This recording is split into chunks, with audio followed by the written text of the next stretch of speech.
साथियों नमस्कार। आप सभी का सामान्य अध्ययन के इस महासागर में हार्दिक स्वागत है। हम लोग भारतीय संविधान का आज संसद का भाग 3 करेंगे। इसके पहले हम लोग पार्ट 1 पार्ट 2 कर चुके हैं संसद का। तो पार्ट 1 में हम लोगों ने देखा लोकसभा की संरचना, उसकी विशेषताएं, उसके पदाधिकारी, और पार्ट 2 में हम लोगों ने देखा राज्यसभा और राज्यसभा की संरचना, उसके पदाधिकारी और उसके कार्यशैली। तो आज हम लोग 10वें लेक्चर में आज जो हम लोग पढ़ेंगे पार्ट 3 में, संसद के इस पार्ट 3 में, तो आज हम पढ़ेंगे संसद सदस्यों का विशेषाधिकार, जिसमें संसदीय विशेषाधिकार हैं। संसद की विधायी प्रक्रिया के बारे में पढ़ेंगे और सरकारी विधेयक और गैर सरकारी विधेयक।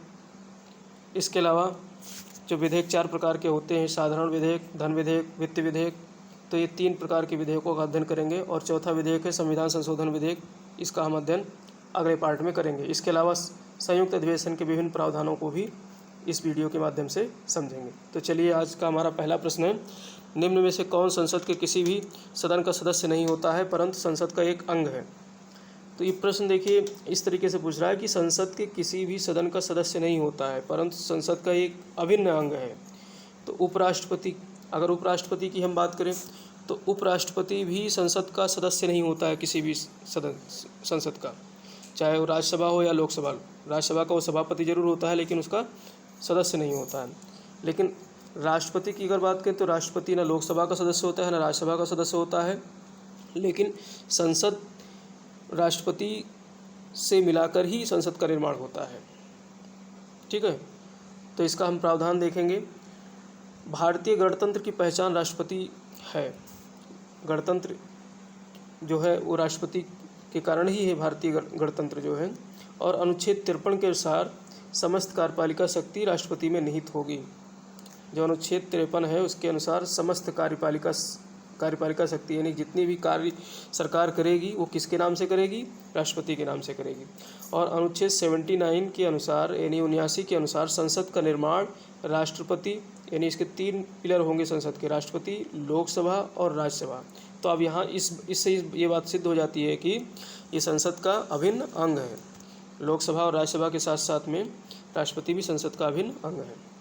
प्रश्न नंबर 2 है, किसी संसद सदस्य की सदस्यता तब समाप्त समझी जाएगी जब वो बिना अनुमति, यानी सदन के बिना अनुमति के लगातार अनुपस्थित रहता है। कितने दिन तक?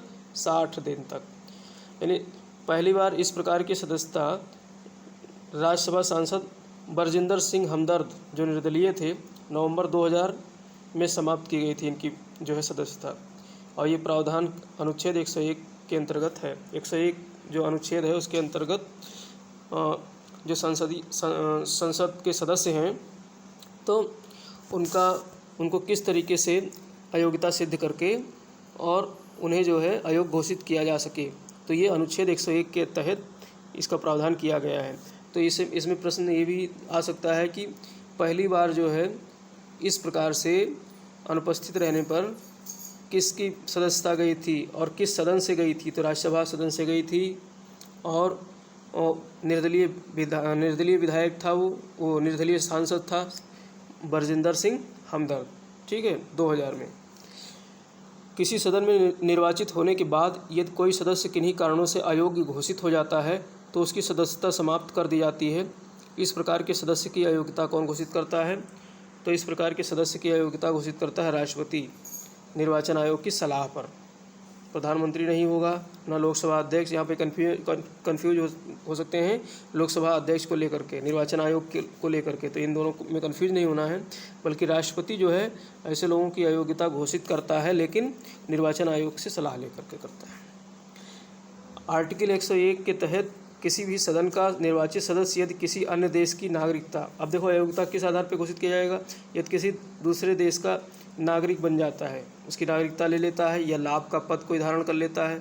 जैसे मान लेते हैं वो जो है सांसद सदस्य भी है और कोई अच्छे पद पर भी कार्य कर रहा है, सरकारी पद पर भी है, या दिवालिया हो जाए या पागल हो जाए, तो राष्ट्रपति उसे निर्वाचन आयोग की सलाह पर अयोग्य घोषित कर देता है और उसकी सदस्यता समाप्त हो जाती है।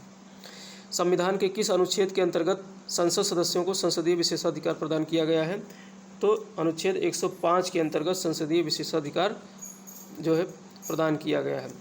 और राज्यों में अगर बात करें विधानसभाओं में, तो विधानमंडलों में विधानसभा जहाँ पर विधान परिषद है वहाँ भी तो इसको विधानमंडल कहेंगे, तो 194 के अंतर्गत ऐसा प्रावधान किया गया है। तो इसमें देख लेते हैं हम लोग अनुच्छेद 105 में क्या है। संसद सदस्यों को अधिवेशन के दौरान, यानी जब अधिवेशन चल रहा हो, अधिवेशन के 40 दिन पूर्व और अधिवेशन के 40 दिन पश्चात किसी भी सिविल मामले में इनकी गिरफ्तारी नहीं की जा सकती है। अनुच्छेद 105 के तहत इनको संसदीय विशेषाधिकार प्राप्त है कि अगर मान लो सिविल मामला भी है इन पर कोई, तो अधिवेशन चल रहा हो तो, और अधिवेशन से 40 दिन पूर्व, यानी कि सत्र चलने वाला हो उसके 40 दिन पूर्व जो है उसे नहीं गिरफ्तार किया जा सकता है, ना ही सत्र के 40 दिन बाद।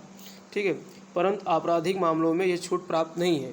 फिर भी अधिवेशन के दौरान सदस्य को बिना अध्यक्ष या सभापति की अनुमति के गिरफ्तार नहीं किया जा सकता है। अगर लोकसभा है तो उसके अध्यक्ष की अनुमति आवश्यक है। अगर राज्यसभा है तो उसकी सभापति की या उपसभापति की जो है अनुमति आवश्यक है गिरफ्तारी के लिए।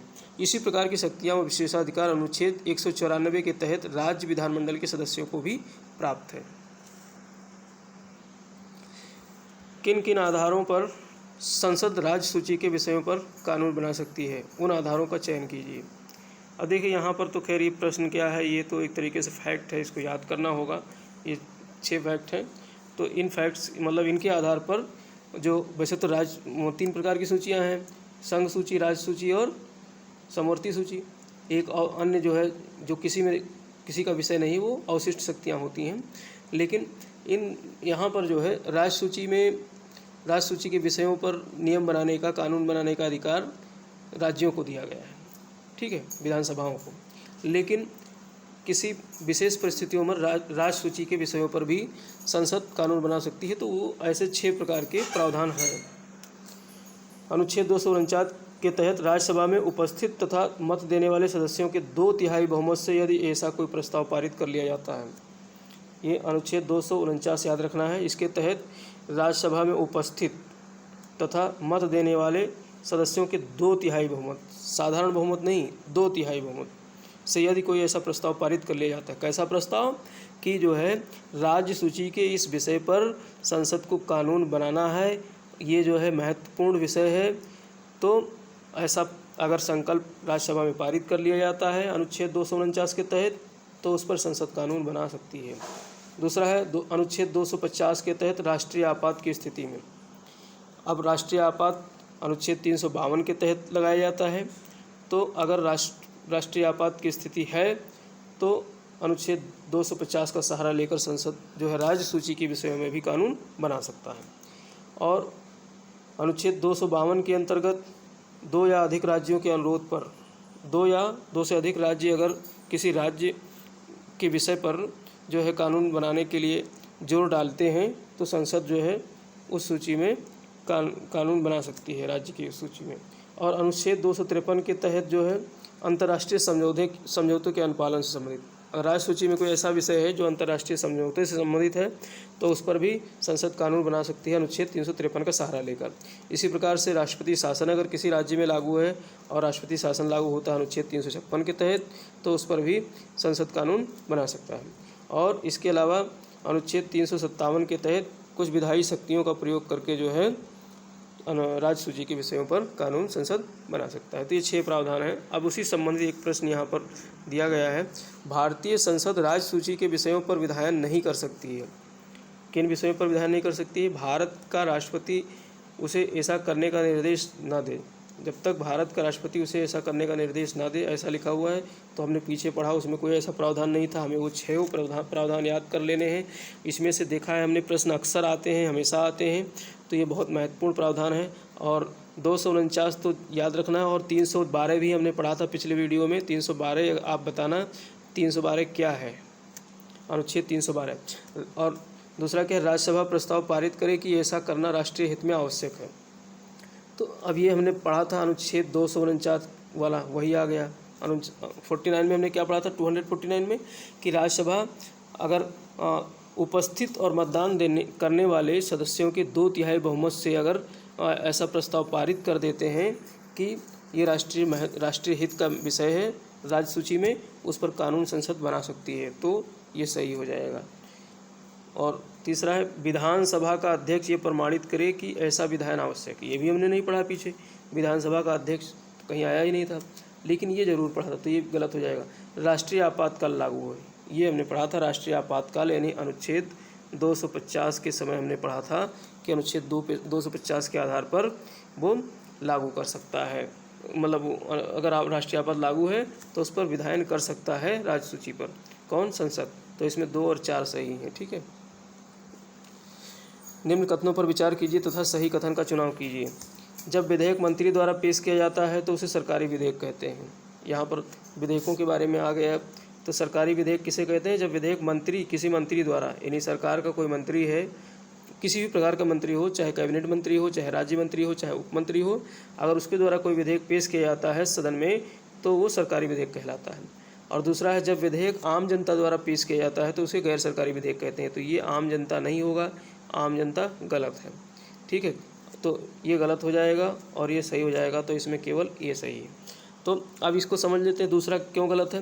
भी गैर सरकारी विधेयक क्या होता है? गैर सरकारी विधेयक ऐसे विधेयक होते हैं जो संसद के सदस्यों द्वारा ही पेश किए जाते हैं, लेकिन वो सरकार में नहीं होते, यानी वो मंत्री नहीं होते हैं।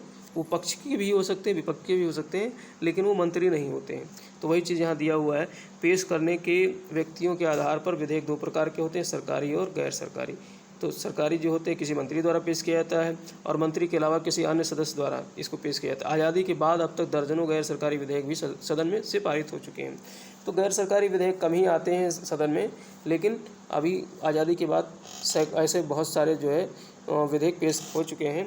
एक बार प्रश्न भी आया था कि हाल ही में एक बार ही ऐसा विधेयक जो है सदन से पारित हुआ है, तो वो गलत था। इसलिए यहाँ पर हमने लिख दिया है कि दर्जनों विधेयक जो है पेश किए जा चुके हैं। साधारण विधेयक संबंधी निम्न प्रावधानों पर विचार कीजिए तथा सही उत्तर चुनिए।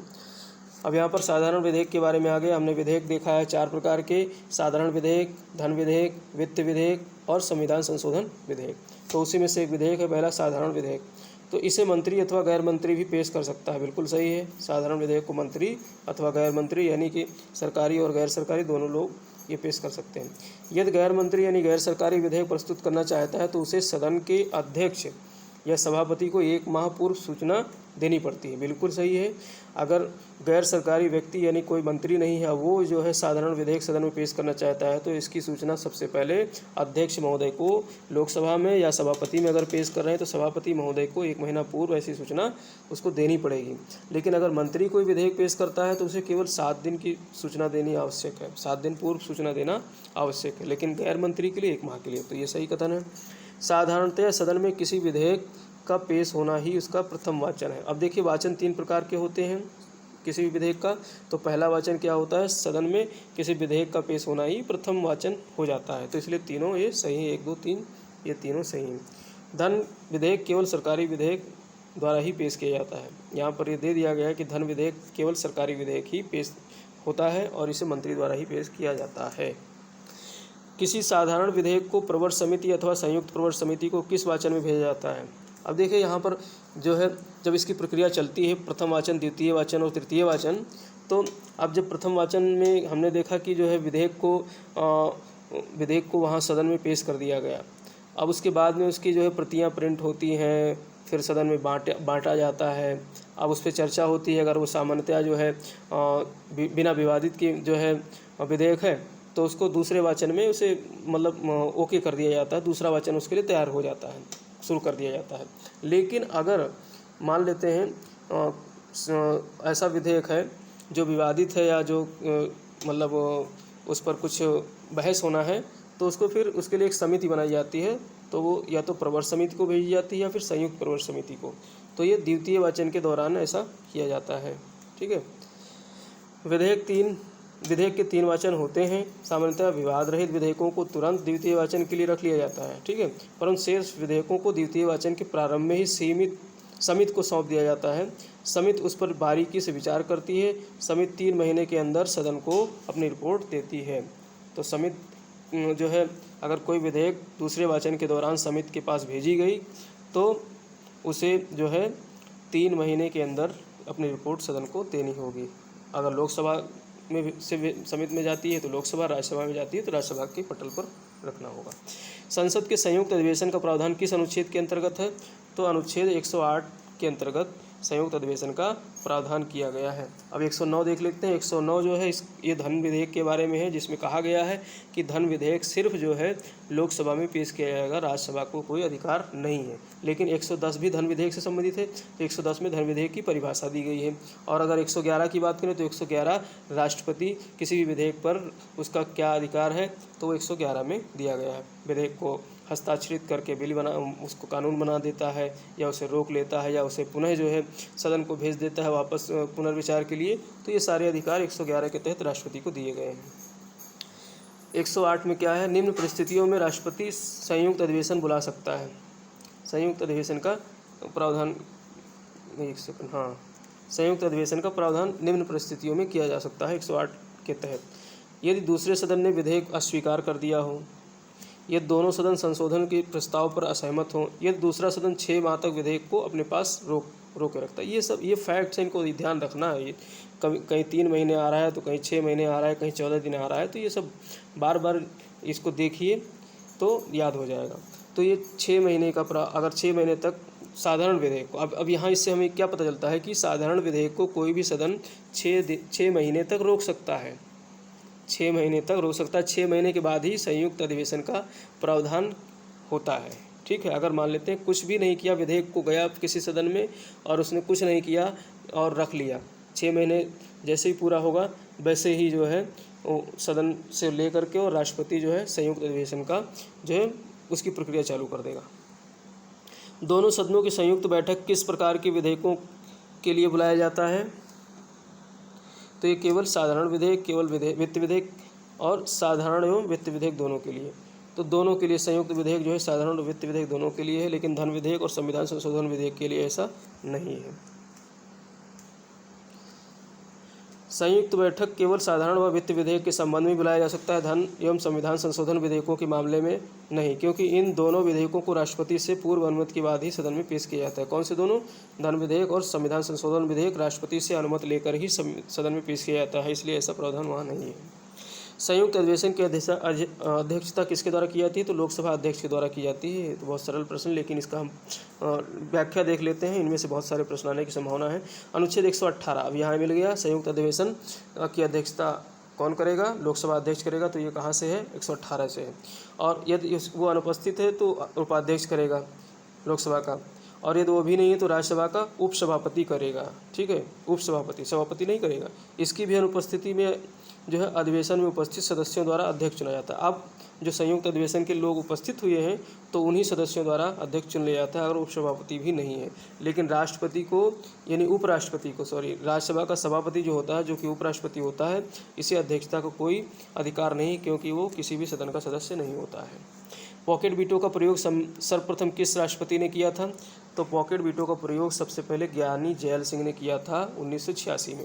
सर्वप्रथम ज्ञानी जैल सिंह ने 1986 में भारतीय डाक संशोधन विधेयक के संबंध में पॉकेट वीटो का प्रयोग किया गया था। अब पॉकेट वीटो क्या है भाई? देखिए, वीटो 3 प्रकार के होते हैं, आत्यांतिक वीटो, पॉकेट वीटो और एक वीटो होता है आपका जो है निलंबनकारी वीटो। तो जो पॉकेट वीटो होता है, इसमें क्या होता है कि जो है कोई भी राष्ट्रपति के पास जब विधेयक पहुंचता है कानून बनने के लिए, तो राष्ट्रपति उस विधेयक पर ना कोई विचार करता है, ना ही सदन को वापस भेजता है, और वो उसको ड्रायर में रख लेता है चुपचाप। तो उसको कहते हैं, नहीं, वो पॉकेट मतलब जेब में, और जेब में रख लेता है, जेबी वीटो भी हिंदी में कहते हैं। तो ऐसा वीटो 1986 में लाया गया था भारतीय डाक संशोधन विधेयक के समय, यानी राष्ट्रपति ने इस्तेमाल किया था। संविधान के किस अनुच्छेद से पता चलता है कि धन विधेयक केवल लोकसभा में पुनर्स्थापित किया जा सकता है, राज्यसभा में नहीं? तो ये पीछे हमने बता दिया था अनुच्छेद 109 के तहत, और 110, 111 भी बता दिया था। 112 बजट से संबंधित है, इसमें देख लीजिए व्याख्या में। अनुच्छेद 110 में धन विधेयक की परिभाषा दी गई, 111 में विधेयक पर राष्ट्रपति के अधिकार दिए हुए हैं, 112 में वित्तीय वार्षिक विवरण यानी बजट के बारे में 112 में दिया गया है। निम्न में से कौन सा विधेयक पेश किए जाने के 75 दिनों के अंदर सदन से पारित हो जाना आवश्यक? अब देखो यहाँ पे 75 दिन आ गया, यहाँ पर 75 दिन आ गया, और 75 दिन किसके लिए आ गया? वित्त विधेयक के लिए। अब ये सब याद रखना है। देखो मैं तीनों चीज़ बताता हूँ। साधारण विधेयक 6 माह तक लग सकता है। किसी भी सदन में गया और अगर वो 6 माह तक पड़ा है तो जो है वो पड़ा रह सकता है, 6 माह तक उस पर कुछ नहीं, कोई एक्शन होगा। लेकिन 6 माह के तक अगर नहीं होता है तो एक्शन होगा, चाहे वो जो है उसके लिए जो है राष्ट्रपति संयुक्त अधिवेशन के लिए बुला सकता है या फिर वो ख़त्म ही हो जाता है।